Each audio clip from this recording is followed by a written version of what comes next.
Hello again, another video and another classic old former Football League stadium, although happily not lost one. So make sure you subscribe and let's go and explore. And today I am by the windy North Sea in Hartlepool, home of Hartlepool United Football Club and their classic old stadium, Victoria Park.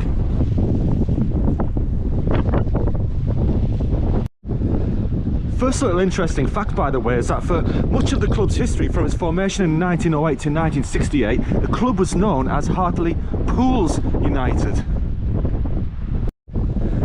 And that's because it represented the two towns of Old Hartlepool over there by the headland with the St Hilda's Church over there, and West Hartlepool, which was somewhere way over there.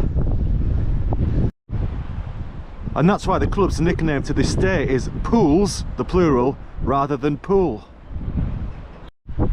So in 1968 they changed the name to Hartlepool, and then in 1977 to the current name of Hartlepool United. Now this video will basically have two sections to it. Firstly, while it's daylight, we're going to go over to the stadium and talk about its history.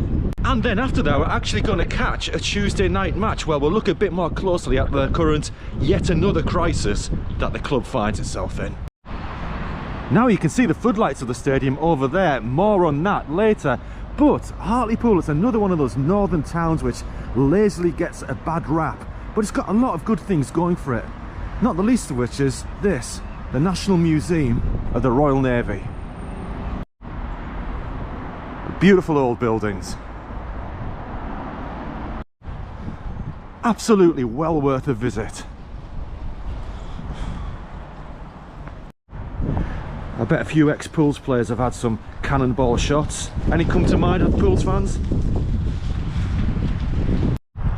All part of the Hartlepool Historic Quay, and I know for a fact loads of viewers of this channel love their history.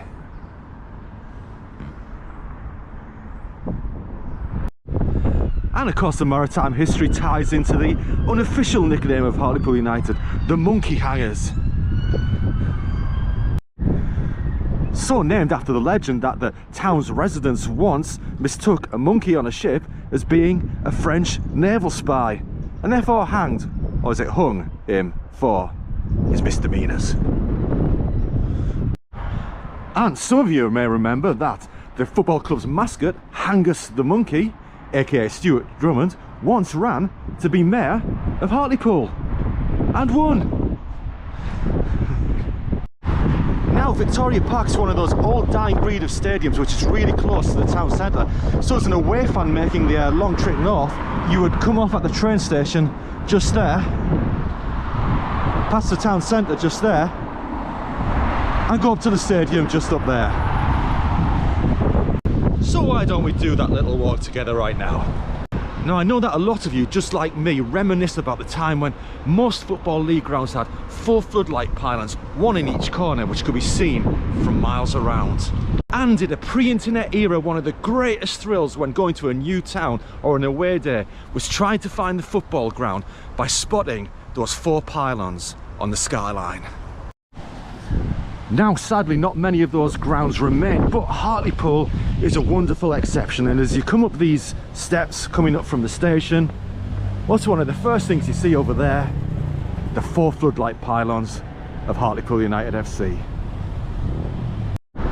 Now for many years before this road through town existed, up until what, maybe 30 years ago, this road that we're going down here, Clarence Road, was one of the main thoroughfares through town, and the ground was situated right on it. Now the football ground was first owned since 1886 by West Hartlepool Rugby Union Club, and was originally named the Victoria Ground in celebration of Queen Victoria's Diamond Jubilee. And it would remain known as the Victoria Ground all the way until 1996, when it's renamed Victoria Park, and then of course whatever current sponsor it happened to have. To supporters it will always be affectionately known as the Vic. Now the stadium's been the football club's home ever since 1908, when the football club was founded. That's 117 years ago, which is why it's truly a classic old English Football League ground. The rugby club actually moved out in 1908, and it's been solely the football clubs ever since, apart from one season when West Hartlepool moved back in. Now, one of the first things to note are these wonderful old floodlight pylons. Now, Hartlepool United was actually the last of the original Football League grounds to have floodlights installed after Chesterfield had theirs put in 1967. Now, of course, Hartlepool was the first club that legendary manager Brian Clough managed at. I think it was he who instigated the club eventually getting floodlights. And I want to start off with this end behind the goal, the town end. Known because it's the end where the town is. Now then, until the 1980s, maybe 1990s, this whole area around here where the supermarket is used to be a big greyhound and stock car stadium. Here's some pictures. And so for many years where that blue fence is, that was the back of an old open terrace backing right onto the greyhound stadium here.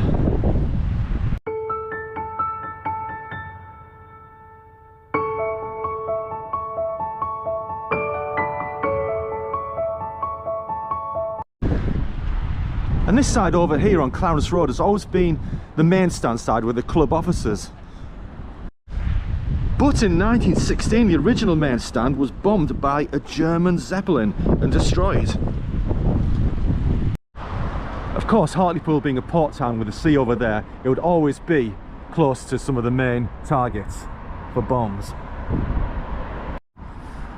After that bombing, a temporary wooden stand was erected which bizarrely stayed in place all the way until the mid-1980s when it was demolished because of the new regulations after the Bradford City fire. I actually thought that stand had a fire itself, but I may be wrong. And so until 1995 there was nothing along this side apart from a row of porter cabins and a little bit of terracing.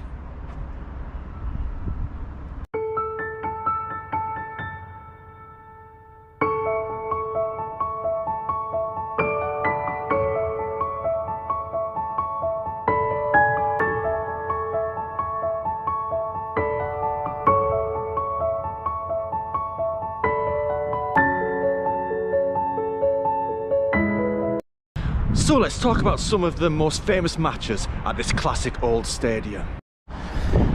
And surely the most famous was the FA Cup third round match in 1957-58 against the Manchester United side managed by the legendary Matt Busby. Manchester United won that game 4-3 and Matt Busby later called it one of the most exciting matches he'd ever witnessed.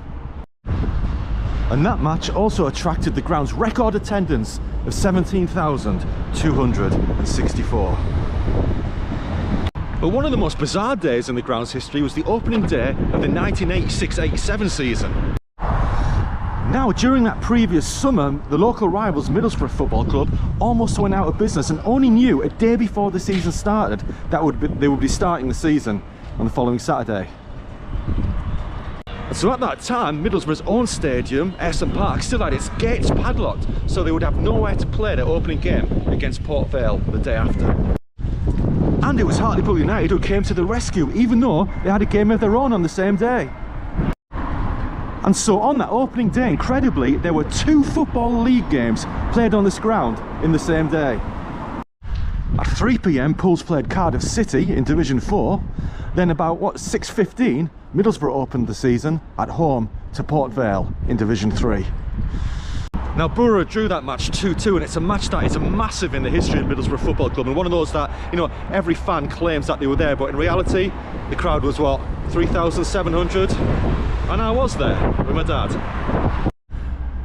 And the main stand on this side now is now known as the Cyril Knowles stand, after the legendary Tottenham Hotspur and England fullback Cyril Knowles, who managed this club at the back end of his career from 1989 to 91 before sadly passing away in 1991.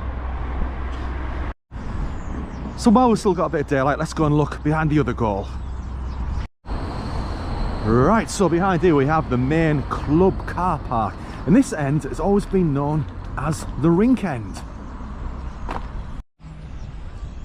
And I've been told that's because there was once a venue, like a nightclub on this end, called the Rink, and that was the place where you came on a Saturday night if you wanted a bit of a scrap and fight. These days it's where the away fans are housed with a capacity of about 1,000, and again for a long time there was no roof on this end, it was just an open terrace.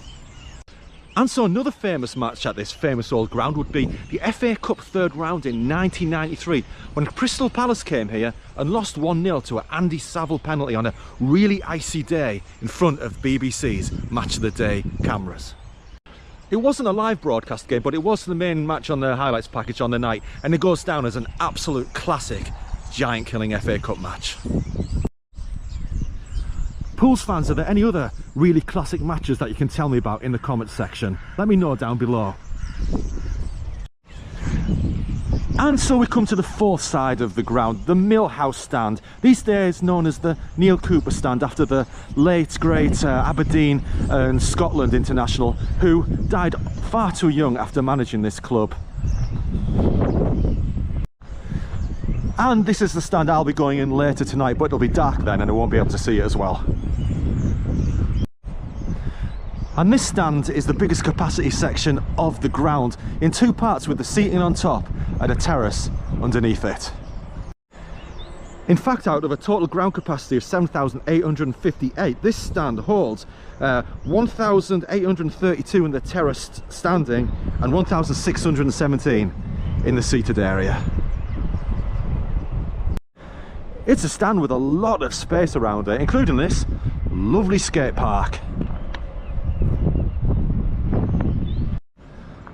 I suppose another famous, more recent match here was the FA Cup fourth round tie against West Ham United in a 2008-09 season, which was live on ITV and apparently attracted over 500 million viewers worldwide. But West Ham won 2-0 in front of 6,849. By the way, the Millhouse stand name comes from, I think, the Millhouse pub over there, the white building, and you've also got the Millhouse Leisure Centre in the foreground there.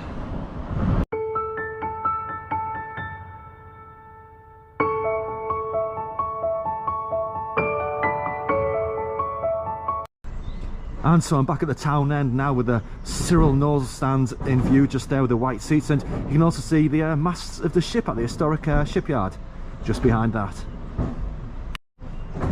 And again, back in the day, behind this grey fence was the old Greyhound and Stock Car Stadium, and apparently, I think in the late 60s, Hartlepool actually played a home game on there.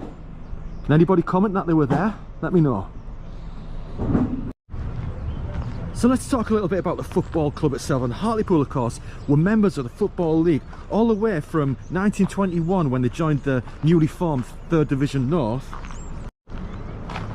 up until 2017, when they were first relegated to the National League. They were promoted back to the league in 2021, but spent only 2 seasons there before falling back into the National League, where they are currently. But even when part of the Football League, Hartlepool were always one of the perennial strugglers. And before automatic relegation from the 4th tier began in 1987, they had to apply for re-election to the league for a record 14 occasions. Now, the other day when I was filming at Darlington FC's old ground, Feetums, I was talking about how much those old derby matches in the 4th division between Darlington and Hartlepool were missed, and I'm sure it's exactly the same from the Hartlepool side of the fence. Football needs those derbies, especially in kind of outposts like the North East, where there's only like 2 lower league clubs who have played each other. And Pools are actually an old club who've never won anything and have never played higher than the English Football League's 3rd tier, but they were also close in 2005 when they were leading Sheffield Wednesday in the 3rd tier playoff final at the Millennium Stadium in Cardiff up until the 81st minute, until Wednesday equalised, took it to extra time and ended up winning 4-2. How things might have been different if Pools had won that match at the end of probably their best footballing period in their history.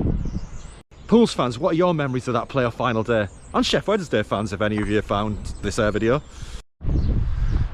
So that pretty much ends this first section about the Victoria Ground and Victoria Park. If you're an away fan who came here, let me know about your memories in the comments section below. And give the video a like so more people end up seeing it. And so to the current day, and Pools are currently lying in 11th position in the 5th tier National League, and fair to say they're in a little bit of a crisis. And in tonight's game they face another recent Football League team in crisis, Morecambe. And here's the Hartlepool United FC fans memorial wall. The fans who've seen Hartlepool United through thin and even thinner. Anyway, come and join me again in about 4.5 hours time when it's dark, when we'll have a closer look at the club's current predicament. Okay then, welcome back, and before I go on, let me show you a cool thing about Hartlepool's ground. There's the stadium there, and on an evening it's free parking after 6 PM, so anywhere just around here you can get parked for the match if you get here early enough. How great's that?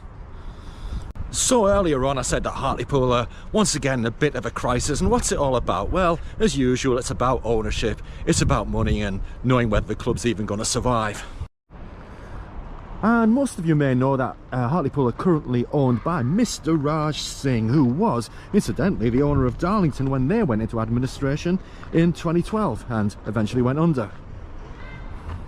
Now, Mr. Singh has been in charge of Pool since the end of the 2017-18 season, but he first put the club up for sale in April 23, just before they got relegated for the second time to the National League. And shortly after that, the local newspaper, the Hartlepool Mail, were banned from attending matches at the stadium, a ban that wasn't reversed until February 24. And shortly before that, in January 24, Mr. Singh rejected a takeover offer for the club from a consortium including the Hartlepool United Supporters Trust. And then in March 25, Mr. Singh decided to resign from his role as club chairman with immediate effect after lots of fan pressure. Not only that, but he would only guarantee funding for the club until the end of the season while a new owner was found.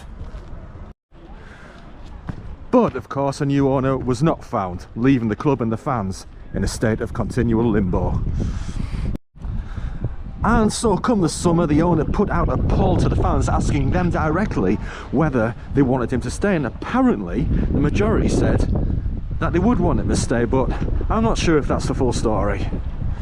Now, the majority of this I'm just repeating from the public domain, so it's up to you, the real Pools fans, to tell me what really happened. So let me know in the comments section below what's happening and what you think of the current state of the club.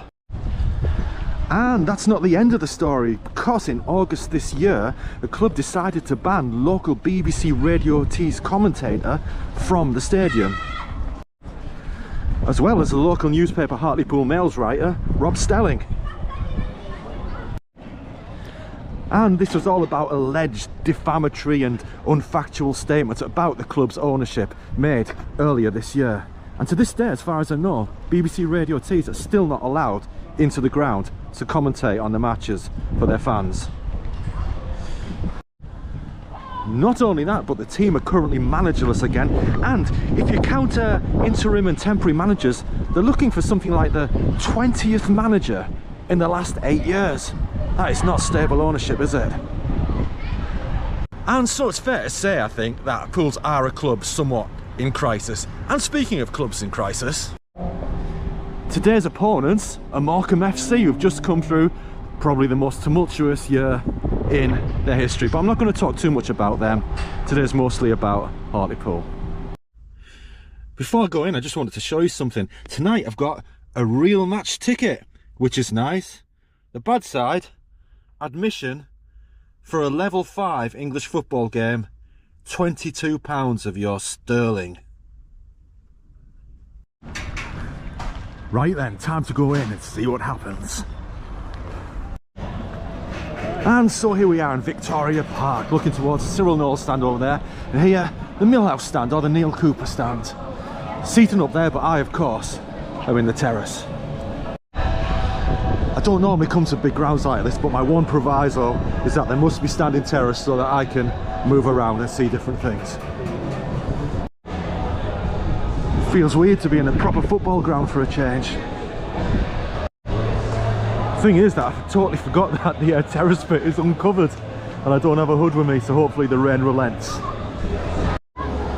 So over there in the Cyril Knowles stand, that's where the old original stand that originally burnt down and then was replaced by the temporary stand that went in 1985 was. And in the late 80s and early 90s there was just porter cabins and changing rooms over there and a bit of terracing. And this end we've got the town end where the most vociferous of the Pools fans go. And up there we have the rink end where the away fans, tonight's Morecambe fans, will be.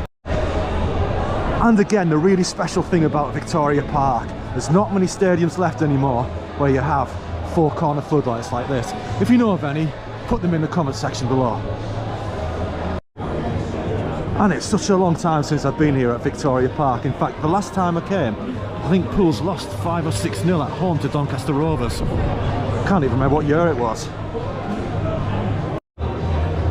It's a filthy night weather-wise, but my early matchday attendance prediction is going to be 3,100 with a scoreline of a 2-2 draw.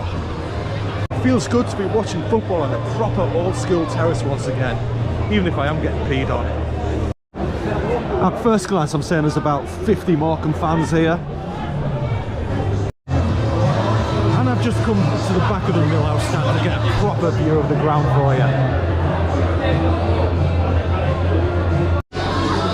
I think it's actually the same price for the seats as the standing down below, so I'm not sure, maybe you can just choose where you're going to go.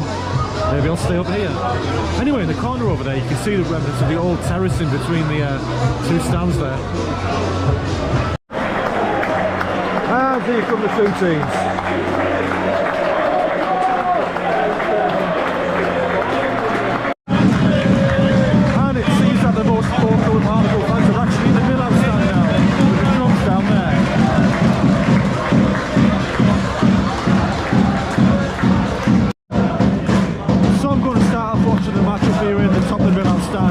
Maybe I'll move down a bit later when it stops raining. And we're off. Hartlepool United, here's Morecambe.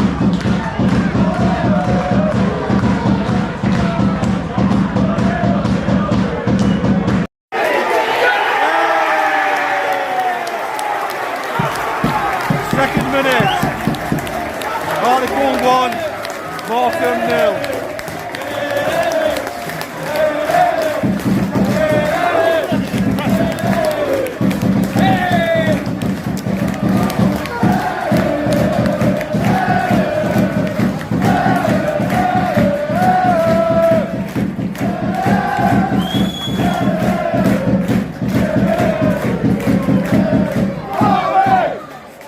I was just about to say that Morecambe are second bottom, and they've insisted this season of playing this passing around from the backs kind of style, and it's got them into a lot of trouble, and that's exactly what that was. They were passing it around at the back, Hartlepool play intercepted, and it was an easy goal. Morecambe fans who must be so frustrated.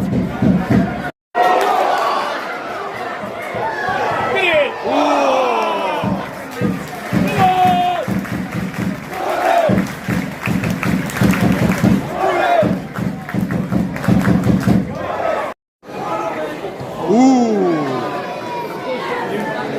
10 minutes gone, first chance for Morecambe.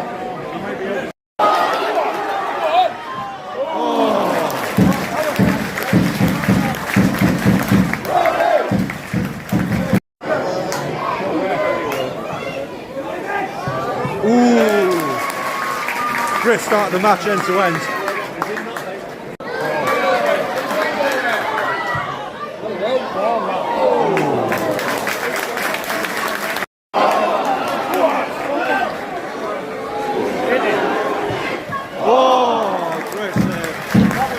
Wide open again. Oh, oh. Great, was it a save or off the post?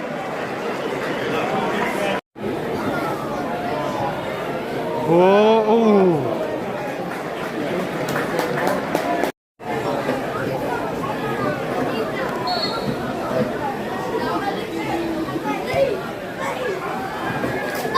Oh, another close chance. 42nd minute. Oh.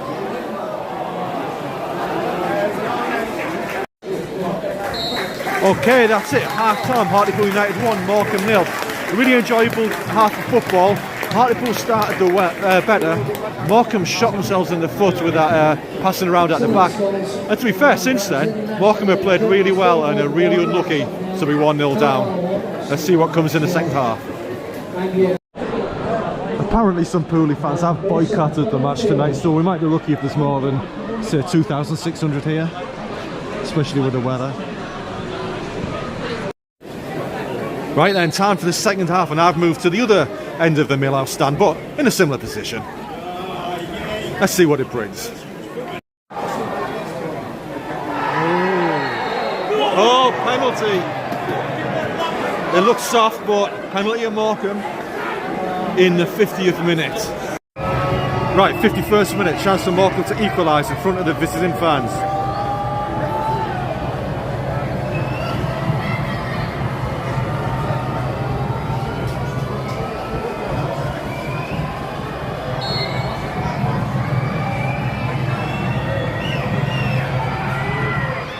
Into the corner, a well-deserved equaliser.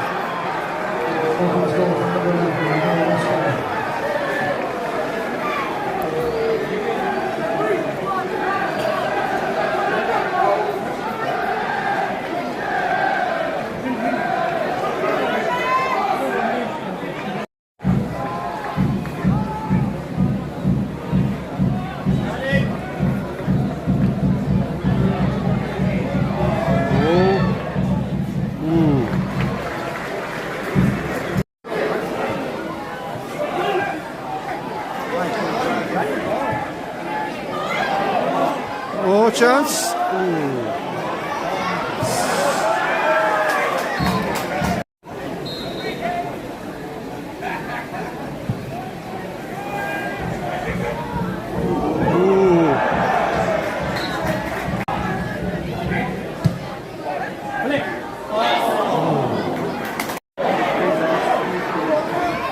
Oh, what a chance, Morecambe. 68th minute, wide open, players in support. Oh dear.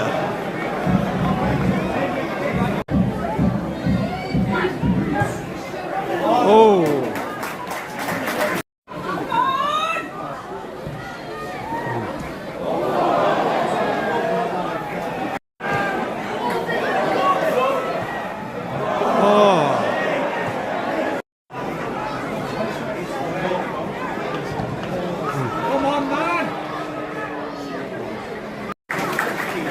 So apparently tonight's crowd was 3,122, which is really close to what I predicted, which I can't remember. But there was some boos from the crowd, which makes me think that that's an overinflated figure. Maybe including season ticket holders, I don't know.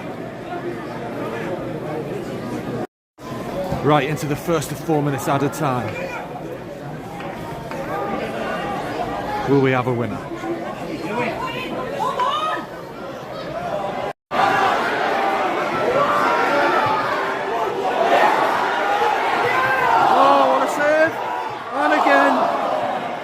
Oh, that was the chance. 3rd minute of injury time. Morecambe playing with 10 men at the moment with an injured player. Hit it. Oh. Right, Morecambe on the break. Ooh.